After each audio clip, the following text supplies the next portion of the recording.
મને યોગ વિશે જાણવાની ઈચ્છા છે. અર્જુન ભગવાન શ્રી કૃષ્ણને કહે છે કે મને યોગ વિશે જાણવાની ખૂબ ઈચ્છા છે. યોગ કોને કહેવાય? યોગી કોને કહેવાય? યોગીનું સ્વરૂપ કેવું હોય? તમે મને યોગ વિશે કહો.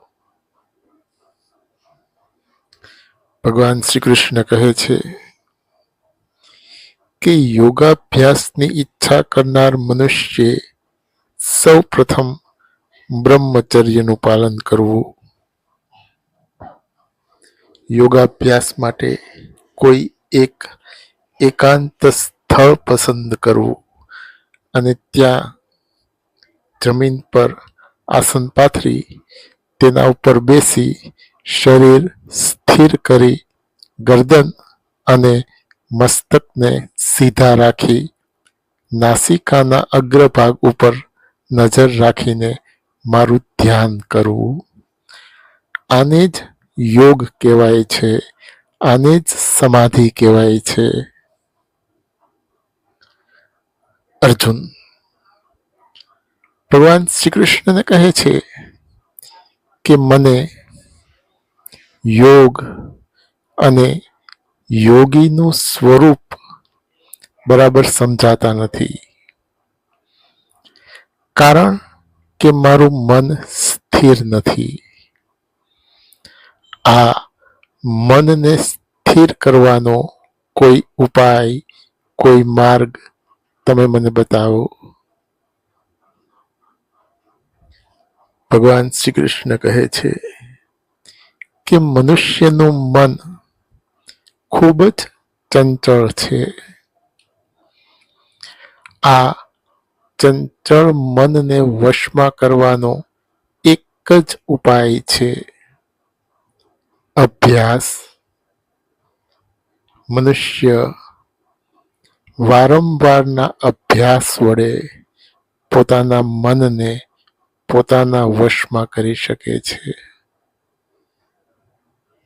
વારંવાર અભ્યાસ દ્વારા મનુષ્ય પોતાના મનને પોતાના વશમાં કરી શકે છે અને મનને વશમાં કરીને યોગમાં પ્રયત્ન કરવામાં આવે તો તે યોગમાં સફળ થાય છે.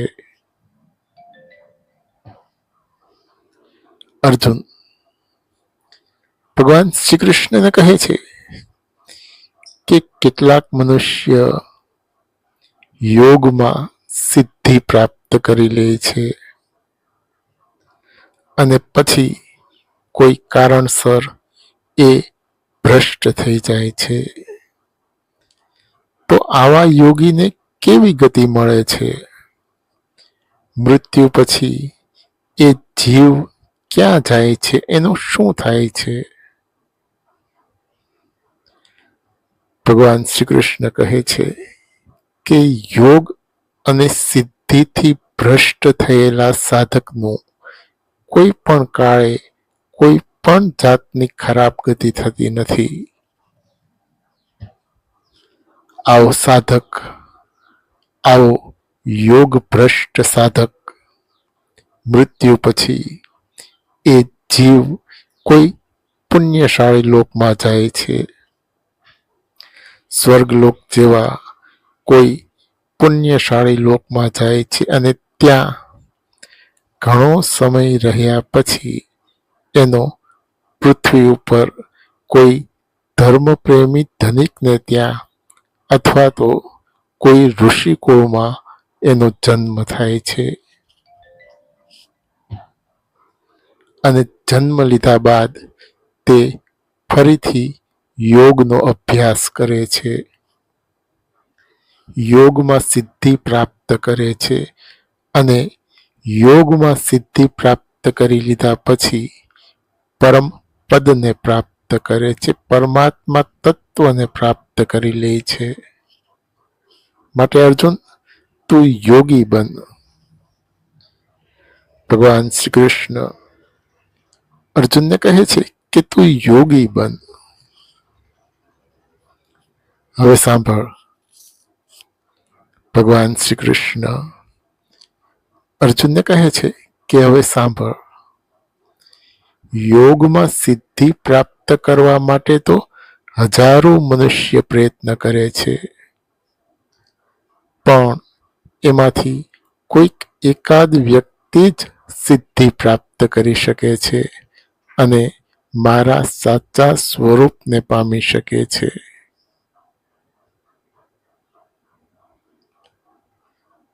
અર્જુન ભગવાન શ્રી કૃષ્ણને કહે છે કે તમે મને યોગ વિશે કહ્યું, હવે તમે મને આ જગત વિશે કહો. આ જગત શું છે? આ જગત શેનું બનેલું છે? મને જગત વિશે જાણવાની ખૂબ ઈચ્છા છે. તમે મને આ જગત વિશે કહો. ભગવાન શ્રી કૃષ્ણ કહે છે કે આ આખું જગત જળ અને ચેતન તત્વથી બનેલું છે. પૃથ્વી, જળ, અગ્નિ, વાયુ, આકાશ આ બધા જળ પદાર્થ છે, જેનાથી શરીર બને છે, જેનો એક દિવસ નાશ થાય છે. આ શરીરનું એક દિવસ મૃત્યુ થાય છે, પણ શરીરને ધારણ કરનારો આત્મા ચેતન સ્વરૂપ છે, જેનો ક્યારેય નાશ થતો નથી. આત્મા ક્યારેય મરતો નથી. આ આખું જગત જળ અને ચેતન તત્વોથી બનેલું છે. આ આખું જગત મારી માયાથી મોહ પામેલું છે, ભ્રમિત થયેલું છે. ભગવાન શ્રી કૃષ્ણ અર્જુનને કહે છે કે આ આખું જગત જળ અને ચેતન તત્વથી બનેલું છે. આ આખું જગત મારી માયાથી મોહ પામેલું છે, ભ્રમિત થયેલું છે, અને પરિણામે આ જગતના લોકો આ જગતને એના વાસ્તવિક સ્વરૂપે જાણી શકતા નથી. પણ જો કોઈ મનુષ્ય આ માયાના બંધનથી મુક્ત થઈ જાય તો એવો મનુષ્ય આ જગતને એના વાસ્તવિક સ્વરૂપે જાણી શકે છે. આ જગતને એના વાસ્તવિક સ્વરૂપે જાણવા માટે માયાના બંધનથી મુક્ત થવું ખૂબ જરૂરી છે. અર્જુન ભગવાન શ્રી કૃષ્ણને કહે છે કે મનુષ્ય આ માયાના બંધનથી મુક્ત કેવી રીતે થઈ શકે?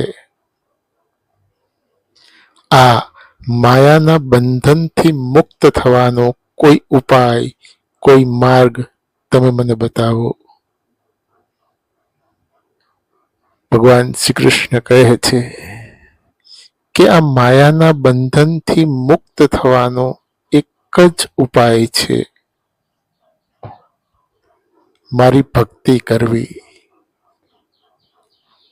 માત્ર મારો અનન્ય ભક્ત મારી અનન્ય ભક્તિ વડે આ માયાના બંધનથી મુક્ત થઈ શકે છે, અને માયાના બંધનથી મુક્ત થઈને આ જગતને એના વાસ્તવિક સ્વરૂપે જાણી શકે છે. માટે અર્જુન, આ માયાના બંધનથી મુક્ત થવું ખૂબ જ જરૂરી છે. હવે સાંભળ, ભગવાન શ્રી કૃષ્ણ અર્જુનને કહે છે કે હવે સાંભળ, મારા ભક્તો પણ 4 પ્રકારના છે. દુઃખી, જિજ્ઞાસુ, વિષયી અને જ્ઞાની. દુઃખી ભક્ત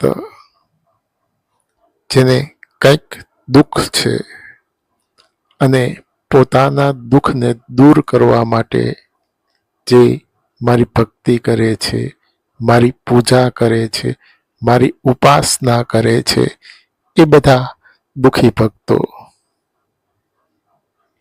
બીજો છે જિજ્ઞાસુ ભક્ત, જેના મનમાં કંઈક જિજ્ઞાસા છે, કંઈક જાણવાની ઈચ્છા છે.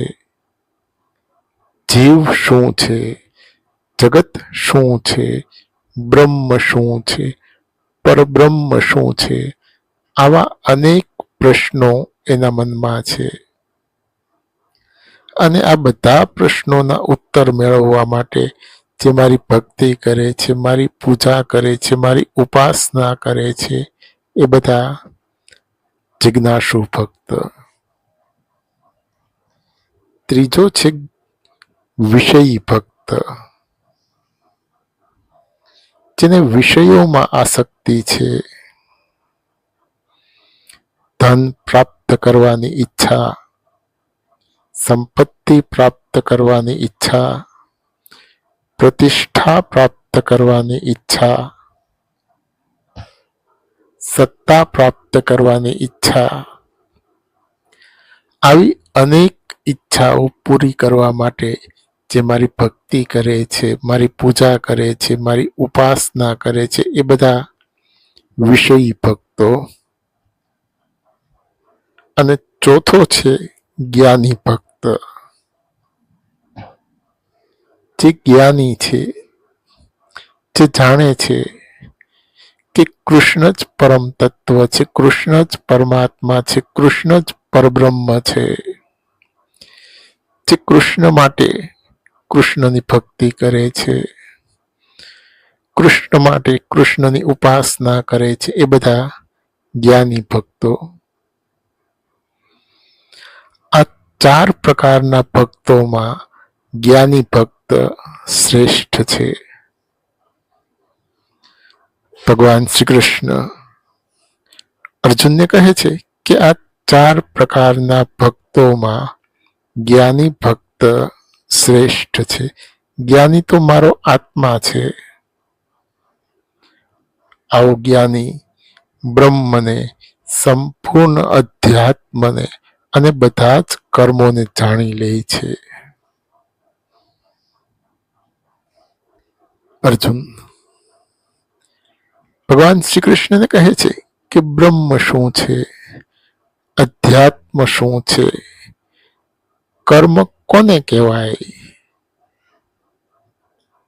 ભગવાન શ્રી કૃષ્ણ કહે છે કે નાશ રહિત શ્રેષ્ઠ તત્વ બ્રહ્મ છે, જેનો ક્યારેય નાશ થતો નથી, જે અવિનાશી છે, જે શ્રેષ્ઠ છે, એ જ બ્રહ્મ છે.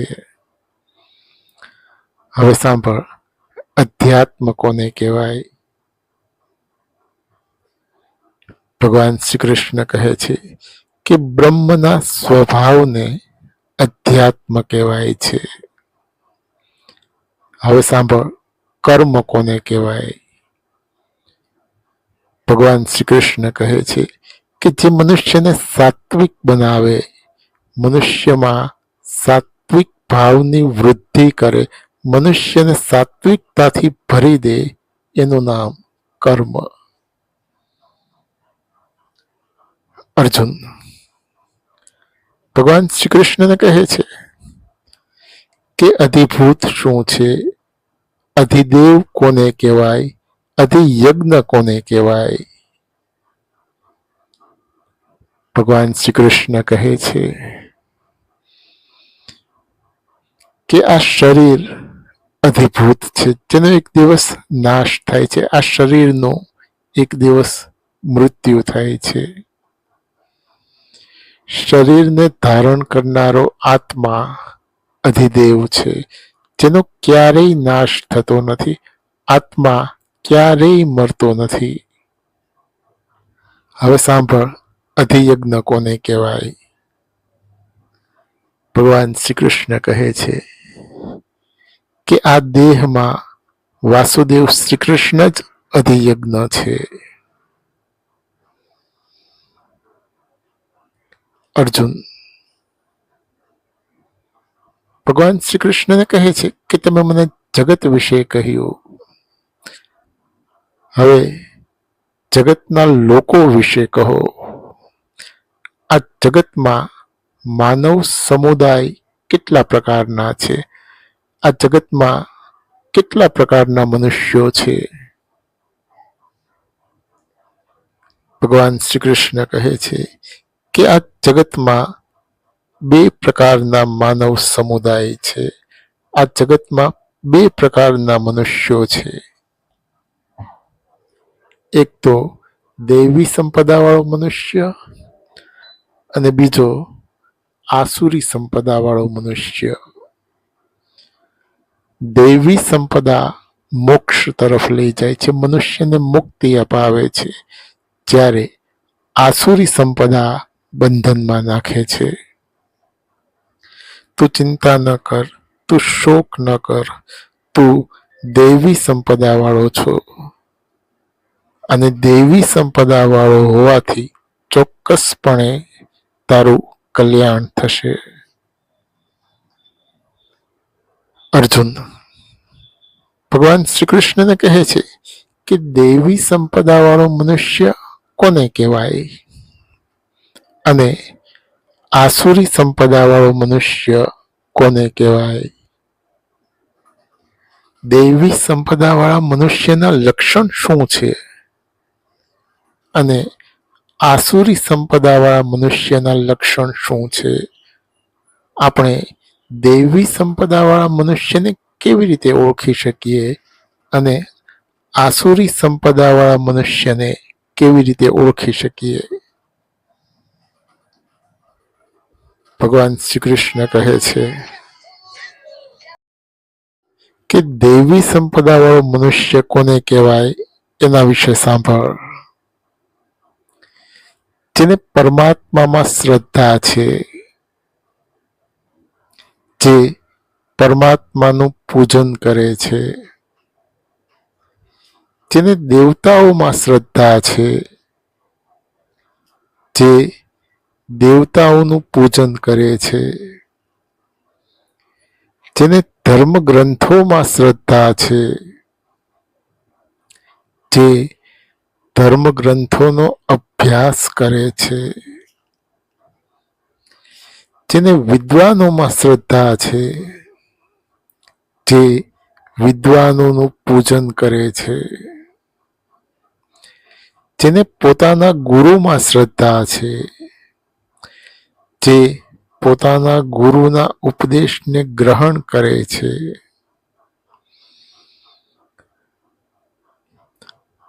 પવિત્રતા, સરળતા, બ્રહ્મચર્ય, અહિંસા આ બધા દૈવી સંપદા વાળા મનુષ્યના લક્ષણ છે. હવે સાંભળ, આસુરી સંપદા વાળા મનુષ્ય કોને કહેવાય? જેને પરમાત્મામાં શ્રદ્ધા નથી, જે પરમાત્માનો તિરસ્કાર કરે છે, જેને દેવતાઓમાં શ્રદ્ધા નથી, જે દેવતાઓનો તિરસ્કાર કરે છે, જેને વિદ્વાનોમાં શ્રદ્ધા નથી, જે વિદ્વાનોનો તિરસ્કાર કરે છે, જેને પોતાના ગુરુમાં શ્રદ્ધા નથી, જે પોતાના ગુરુના ઉપદેશને ગ્રહણ કરતો નથી. હિંસા, અહંકાર, ક્રોધ, ઈર્ષા આ બધા આસુરી સંપદા વાળા મનુષ્યના લક્ષણ છે. તું ચિંતા ન કર. ફરી ભગવાન શ્રી કૃષ્ણ અર્જુનને કહે છે કે તું ચિંતા ન કર, તું શોક ન કર, તું દૈવી સંપદા વાળો છો અને દૈવી સંપદા વાળો હોવાથી ચોક્કસપણે તારું કલ્યાણ થશે. જે કોઈ પણ મનુષ્ય, ભગવાન શ્રી કૃષ્ણ અર્જુનને કહે છે કે જે કોઈ પણ મનુષ્ય દૈવી સંપદાવાળો છે, ચોક્કસપણે એનું કલ્યાણ થાય છે.